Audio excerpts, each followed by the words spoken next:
Ինչ նկարագիր ունենա քրիստոնյան, Հիսուսի նման իր մեջ պիտի ունենա ինչ խաղաղություն։ Դրա համար Հիսուս ասում է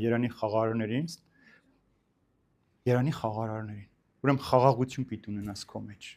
Քրիստոնյան ինքը խաղաղություն բերող մարդն է։ Քրիստոնյան ինքը խաղաղության համար պայքարող մարդն է։ Ինչ էր որ լինի այս աշխարհի մեղքի պատճառով ինչքան էլ աշխարհ ալեկոծվի, քրիստոնյան իր խաղաղությունը չպիտի կորցնի, սիրելիներ։ Եվ դու ինքը դրա կրողը պիտի լինես։ Ես ամեն անգամ որ պատարագին շնորհում խաղաղություն բոլորիդ, ես ինձ միշտ հարցնում եմ, ես ունեմ այդ խաղաղությունը, որ տամ իմ դիմացինը վերցնի այդ խաղաղությունը եւ ինքը խաղաղված տուն գնա։ Ինքը ինչ ցավը որ եկել է այստեղ, կարող է ցավը թողնել այստեղ ու վերադառնալ։